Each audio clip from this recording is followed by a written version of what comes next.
You are listening to the Lucha Central Podcast Network. And now, Lucha Central Weekly.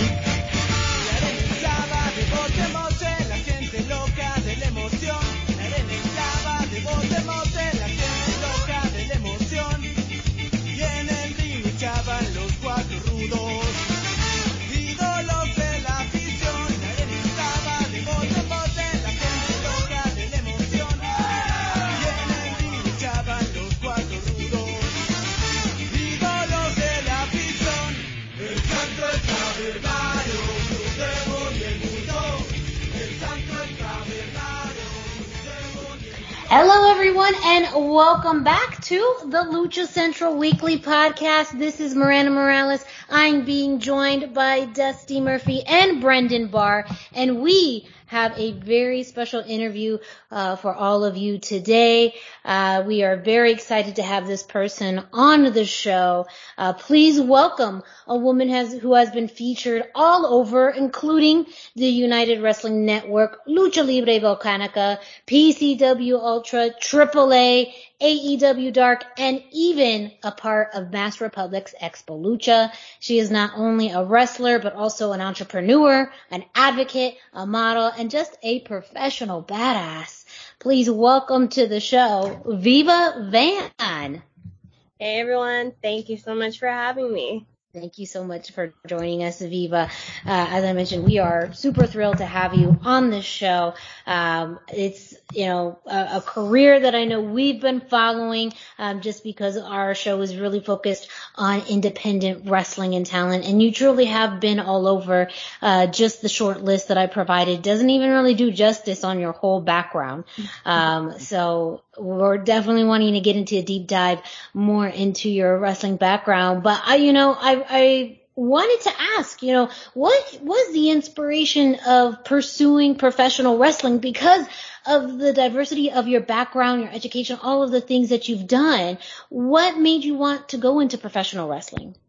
Well, I've been a huge fan of wrestling since I was a kid, and it was a secret dream of mine for a very, very long time, and I was ashamed to tell people about it. And, I think it was my second year of college was when I asked myself, is this something I want to do for the rest of my life? I was studying accounting at the time, and I was like, you know what? I'm just going to go ahead and still finish college, but I'm also going to pursue wrestling, and just went for it. Wow. So can you tell us a little bit about that background in training too? How did you decide where to train and who to train with? Well, I Googled a Los Angeles wrestling school, and I found Santino Brothers. And I think I stalked their page for a whole year before I actually joined. And there's a funny story that led to how I even got the money for the training. I was just like, I was a, starving college student at the time, didn't have the money only had enough money to get by pretty much. And I was like, I really want to start this program, but how do I get started? I just pretty much was praying in my car on my way home from class, and I got hit by another car from behind. And it wasn't that bad. Okay, yeah. It was a fender bender, but the guy was like, you know what, I really don't want to get insurance involved or anything like that. Here's, would you take this cash? And it was exactly the amount. So I was like, you know what? This was a sign from the universe or something. And I looked at my car. I was like, this much, not that bad. So that's how I got started. So I was at Santino Bros for about a year and a half until I debuted. And then now I'm at Knox Pro with Rikishi. Very cool. And how would you say that transition from Santino Bros to Knox Pro? Because you have, I'm assuming, two fairly different styles of wrestling that you learned, or are they a lot more alike than we think? They're different but alike at the same time. With Santino Bros, I learned a great foundation there, and I learned a lot of Lucha Libre there. So I'm very thankful for that. And at Knox Pro, I've learned more to focus on psychology and TV style wrestling, and that's where I want to go, and that's where I want to be eventually. So it has both helped me so much. Very cool. Can you tell us a little bit about the Lucha training, who you might have worked with, and what it was like to lucha train while at Santino Bros? Yeah, at Santino Bros Los Luchas, they used to have their class every Tuesday. So Los Luchas were our trainers there. And it was so much fun. I miss that class a lot. Yeah. Pretty much I learned everything about Lucha Libre. I probably learned from them. I have to give them the credit for that. There you have it, folks. Los Luchas. Give them a big shout out for helping us get Viva Van some lucha background and getting her to talk with us. Yeah. Yeah. Was there any specific matches or people that Los Luchas or anyone in Lucha Libre had kind of suggested or encouraged you to watch in order to maybe learn and adapt more to the Lucha Libre style? I think Los Luchas didn't really suggest for who to watch, but I think at the school, at Santino Bros, there was an Aero Lucha audition, and I was only 3 months in training, and I just went to the audition. I had no idea that I was auditioning for Aero Lucha, and I met Conan there, and that's my connection to AAA. I met him there, and he just told me, you know what, keep training. I want to keep in touch with you and see your growth, and we'll go from there. And that's how I got into it. But Conan's the one who's like always telling me to watch this, watch that. So he's probably the one that pushes me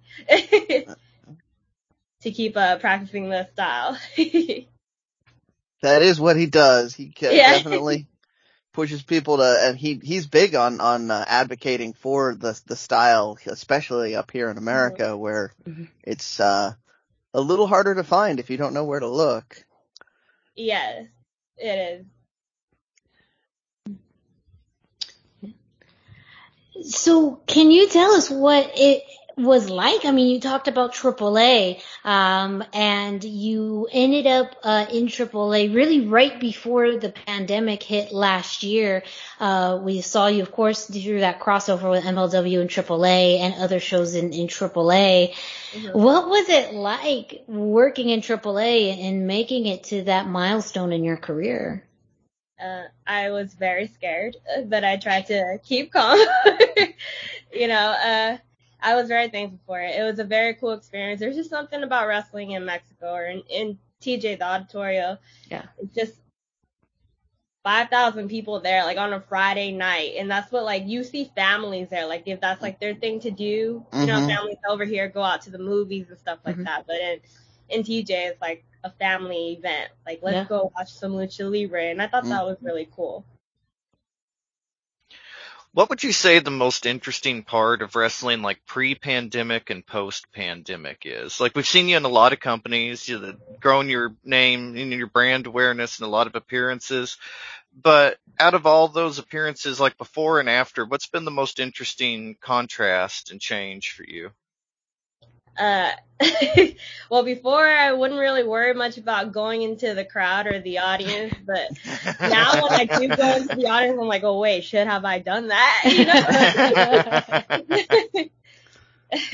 But I did it anyways at Defy, because, I don't know if you guys heard, but Defy, they're very strict. They made sure to check everyone's vaccination cards, or if they didn't have their vaccination cards, they had to get proof of a COVID test to let anyone in. So I felt a little safer to do it there. But I guess that was a contrast of, like, when I go out to the crowd, when I, like, brawl around or whatever, that's the one thing I think about. Yeah, a very big difference. Yeah.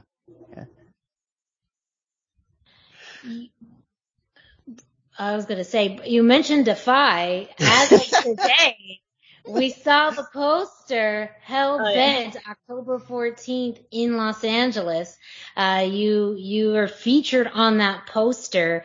Tell us a little bit more about kind of that relationship with Defy, especially with this big event coming up in LA. What does that mean to you, and also, the ties to the company?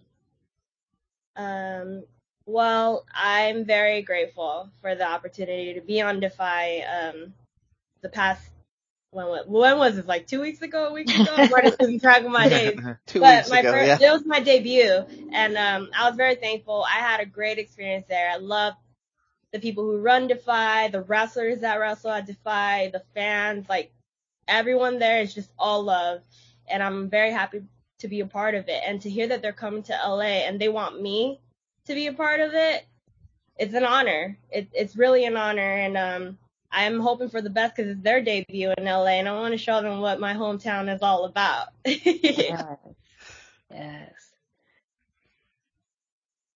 I mean, you're more than just part of it. The HellBent name is featured on there. I gotta throw that out there as well as, I'm going to ask the one question that is for me personally. And, does that mean that we might see a little more of what Tasanico is termed as the HellBent ghouls, possibly in I think we're leading in that direction. Nice. Right. I understand.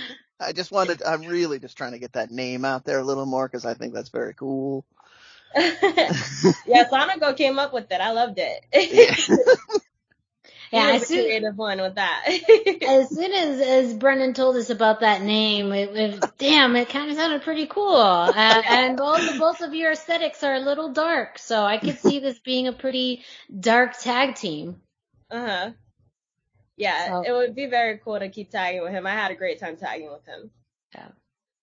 And speaking of, you've worked with the best, both on men and women's side, especially on the women's sides, Christy James, Sumi Sakai, Tessa Blanchard, like what was it like working with people that you've now seen on an international audience? And is there either a favorite competitor or a partner that you've had in the ring that you felt like was just, an experience that was, one in a million? I think I enjoyed working with Christy James. I would love to have another match with her because the last time we wrestled was probably 2 years ago. Wow. And I feel like I've changed a lot in my style of wrestling, and I would love to go at it again with her. But it was always a good time with her. And with Tessa, I was supposed to wrestle her, but I think she had gotten caught at the border for Expo Lucha, so she got taken out last minute. And Sumi Sakai, I learned so much from just that one match with her I had at PCW, and that match caught me off guard because I did not know that I was wrestling until I showed up that day. Wow. So you can only imagine the anxiety I felt. I had no idea until I got there, and I wasn't going to turn that opportunity down. No. And I like to stress that again for people. That's why you bring your gear to every show, because you never know when they're going to say, can you wrestle this legend? Right? It could just happen. That is very true. That is how I got onto AAA the very first time. Was I just brought my gear with me. I just went to enjoy the show, and Conan was like, "You have your gear on you?" I was like, "Yes." He's like, "All right." He threw me into 2 segments, and then I ended up in the finale of the show with Escobar. He was at AAA at the time. Escobar, he was EOW at the time, and got to go against Lady Shani. So that is a story that I will probably tell my kids and my grandkids, because that caught me off guard too. Busting out the tape of that at every chance you get. Did I tell you about the time? Yeah. Yeah. It's a cool moment. I'm sure that is a very iconic moment. So you definitely should have that in your bag of tricks anytime somebody wants to talk about cool experiences in your life. That is, Yeah, so I've been thrown like many curveballs in this business so far, and I just roll with it. I mean, what other way is there a term to describe wrestling in a way? Just to say you just roll with it. That is very true. Well, speaking of kind of rolling with things in your background, I think one of the more interesting facts, and just for me personally as a fan, of glamour and makeup is your more entrepreneurial side, of course, with your merchandise, but HellBent Glam. What was the inspiration behind developing this line and, putting that out as well as, is this something that you always thought you knew you were going to do? Like wrestling was always a passion there. Did you always knew too you wanted to become an entrepreneur? So for wrestling, that is my number one baby, right?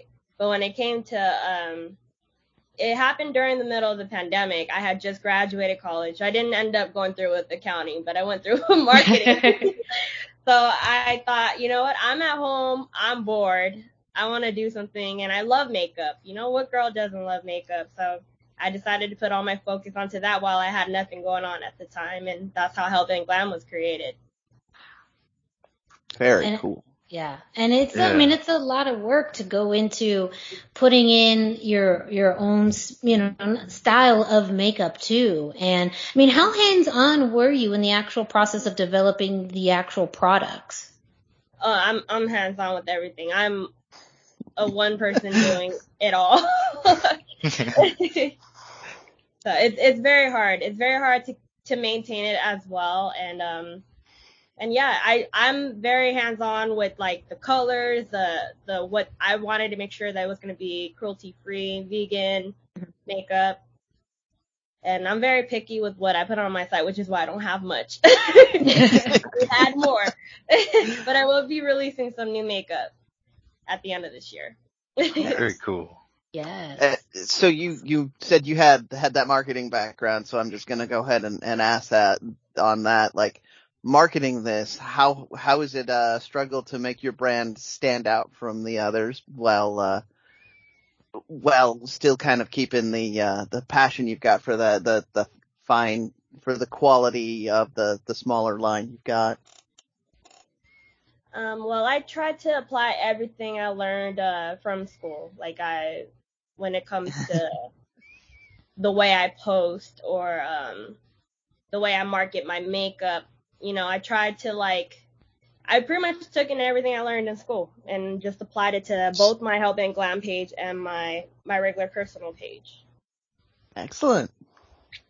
Very cool. Yeah. Social media plays such a big role now in so much, and, being able to get seen, but connecting with fans, marketing, not only just yourself as a professional, but of course your merchandise. And so, that is a job in and of itself. Right. That's why I was asking, cause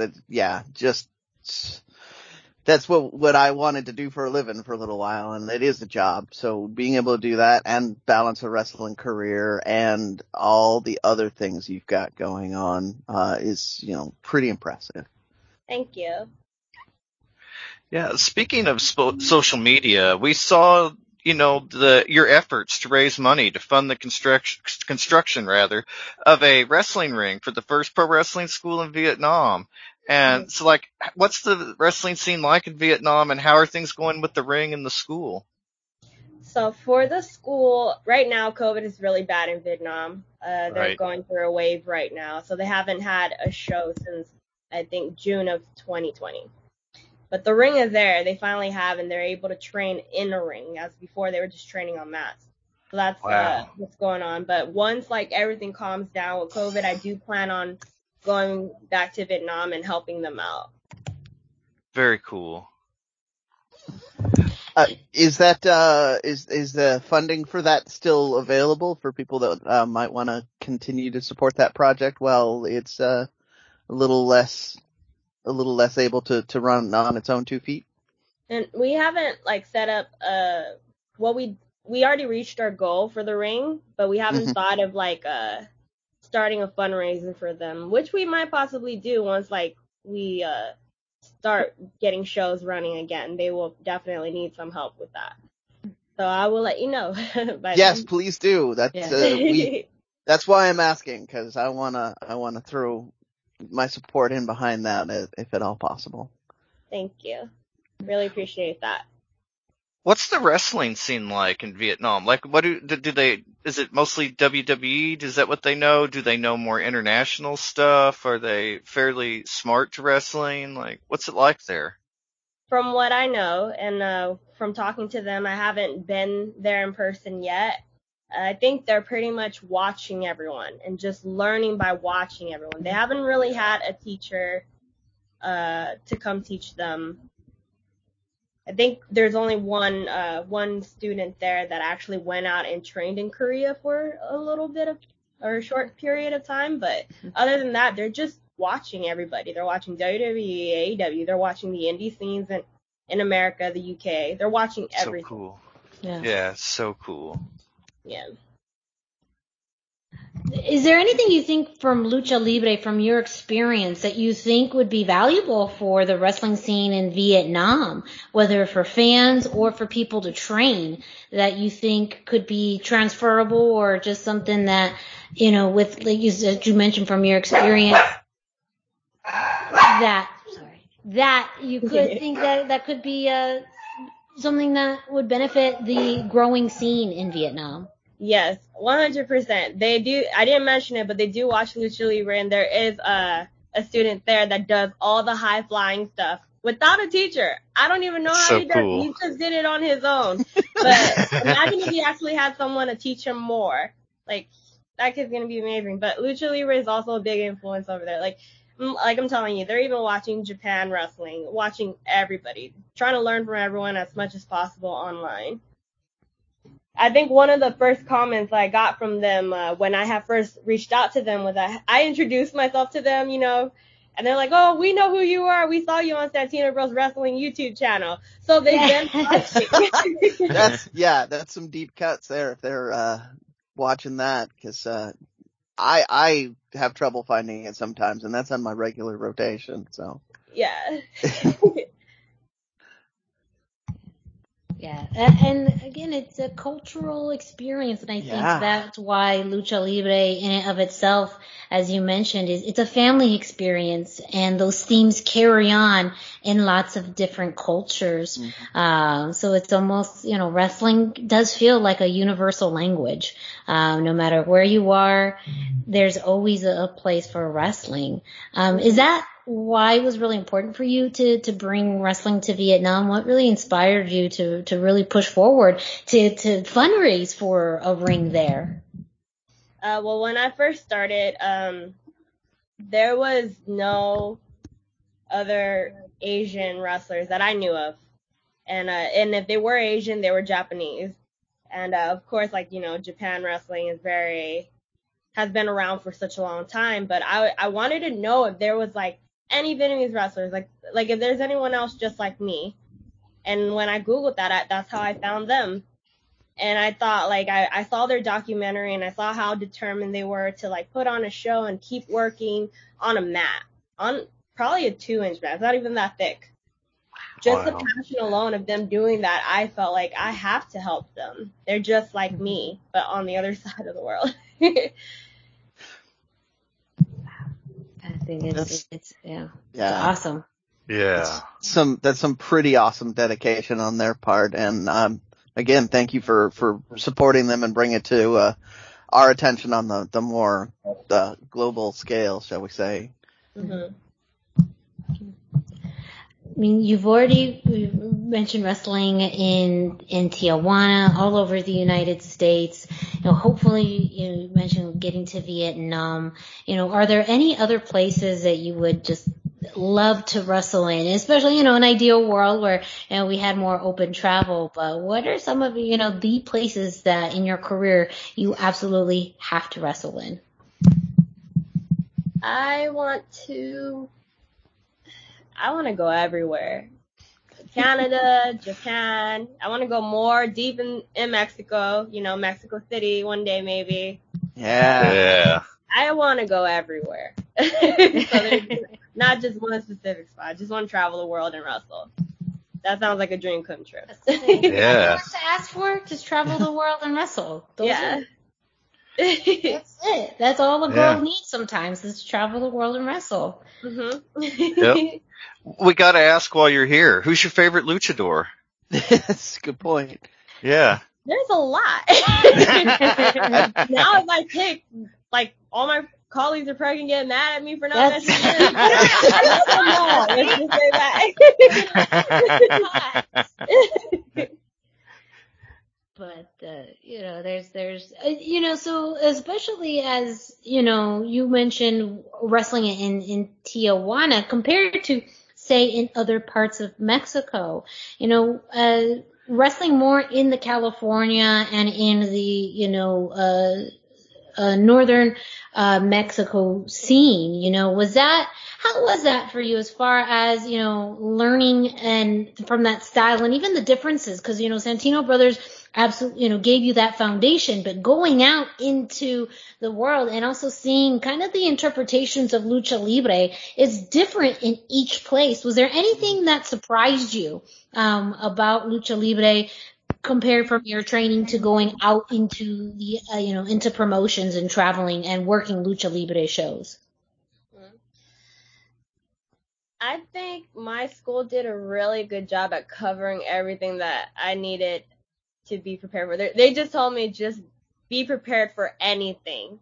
And when they said that, they meant curveballs, and I think I'm kind of used to it by now. So like I said, I just go with the flow, and everyone I meet, like, when I wrestle in TJ, sometimes there's a language barrier, but if you go with the flow, you're fine, just wish for the best. That is a common thing in Mexico in particular, that the wrestlers will definitely throw curveballs at you to see how you react. Was there a particular instance that comes to mind when you were doing that? Did they maybe have a little fun with you, or was there just a social or communication barrier that made an interesting event happen?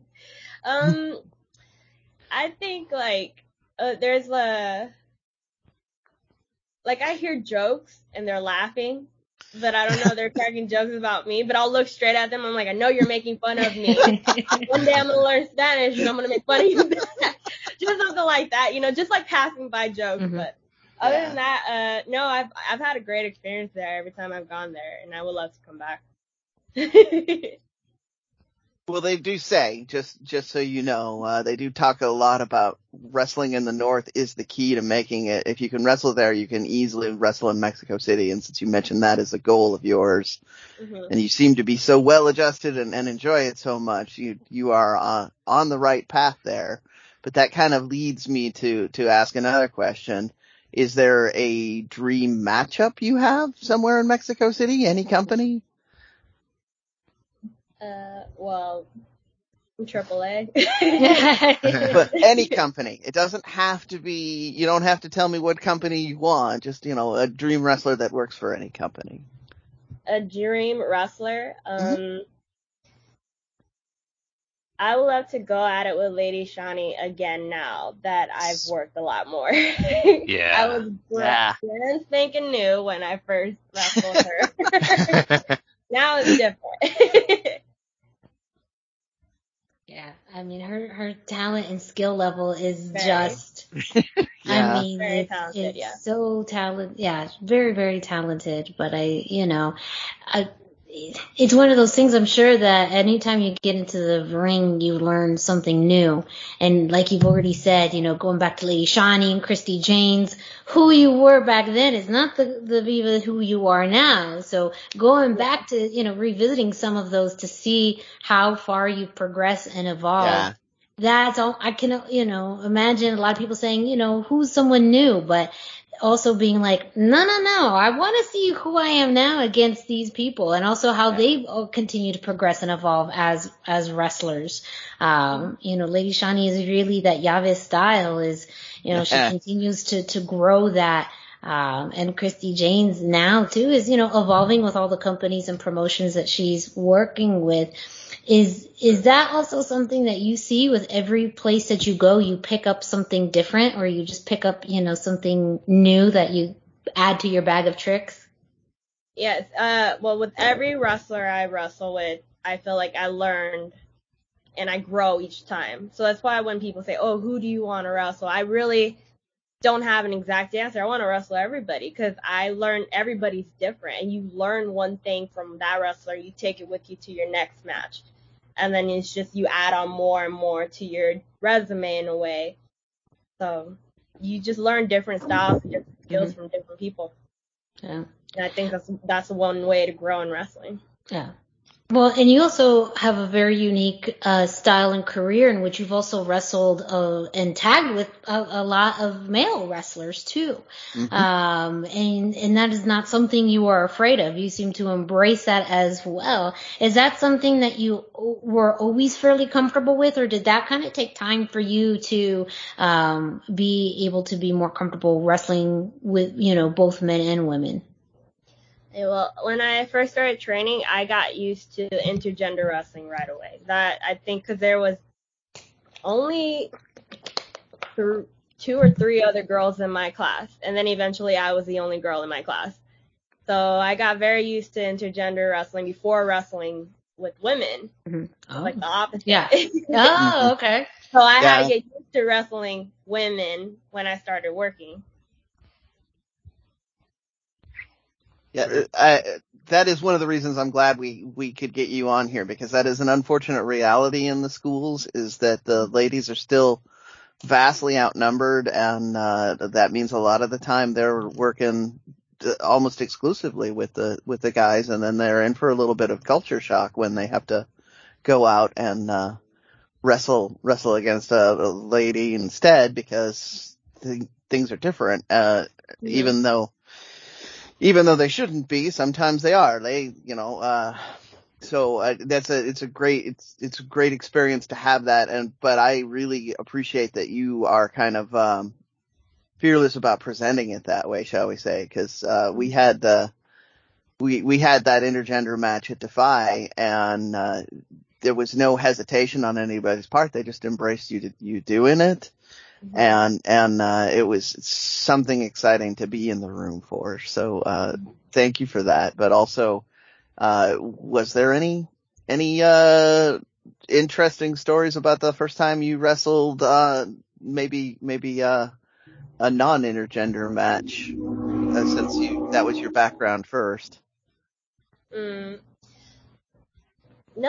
nothing to point out. I just mentioned that, I was training more intergender than I was with, with another woman, but every wrestler, to me, when we get in the ring, it's the same.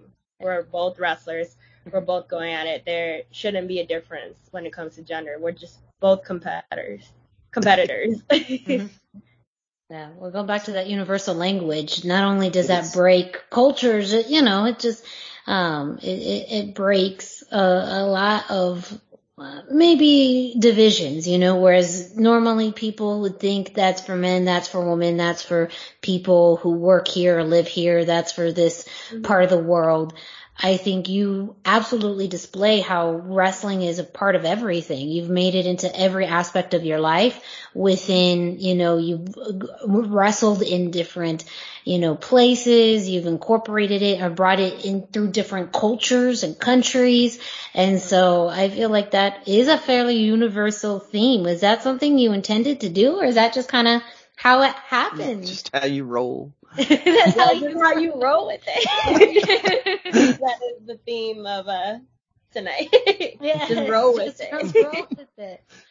And if you roll with it as good as Viva, maybe one day you'll end up being an entrepreneur and wrestling in Mexico and helping bring wrestling to Vietnam, and of course be seen all over the United States. If you're that good, but I don't know. There's only one Viva band, so that's true.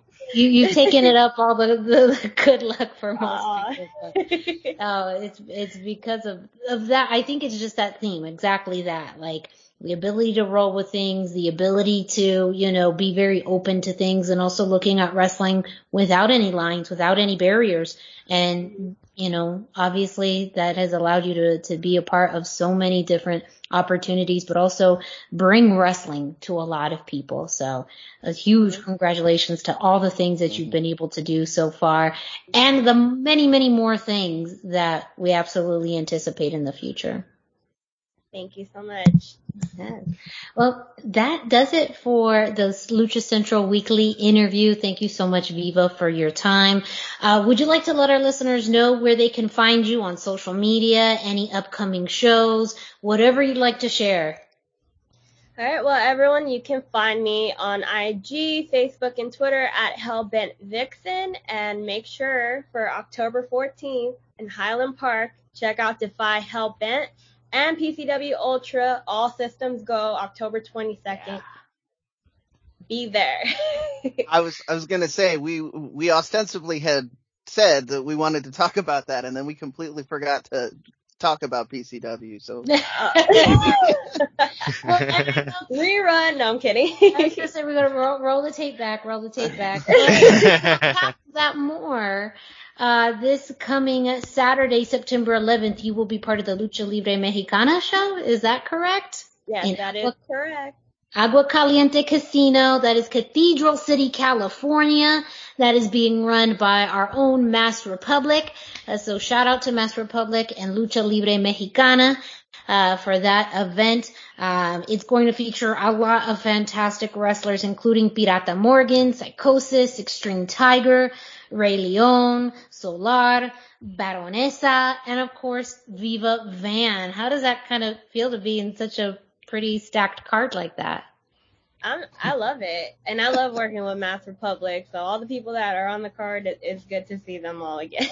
Now there's so much I literally, as we were saying that, it's like, man, I mean, you've been part of Expo Lucha for several years now too. Mm-hmm. You know, it's a huge part of Mass Republic and Lucha Central. Also, you know, you've hosted some things with Expo Lucha and wrestled at Expo Lucha. You know, what are you hoping? We know the plan is for Expo Lucha to come back next year. Is that something you're hoping to also be a part of again? Of course. I love Expo Lucha, so I hope they always bring me back. Yeah. Oh, well, so, you know, keep an eye out. Also put in the word.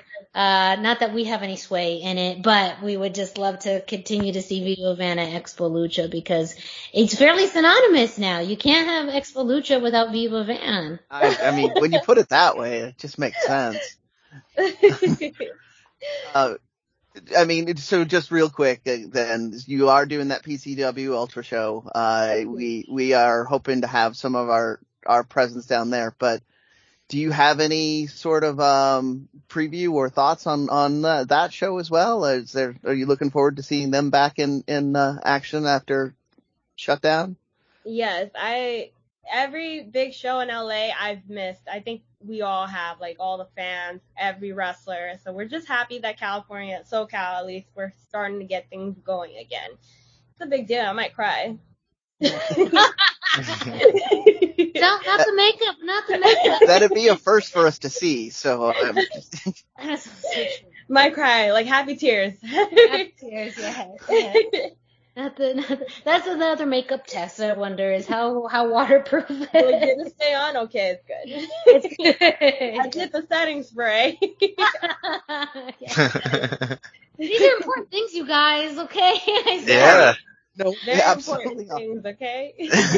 And listen, people have to wrestle in, you know, makeup and go through some pretty intense matches with makeup, and it stays on perfectly. So I always commend Viva in her makeup application, in the quality of her makeup, and I'm sure that that's also why with HellBent Vixen or with HellBent Glam, you know, that was important to you because you know what it's like to have to, you know, have makeup that lasts not only through the day but through a whole match and show.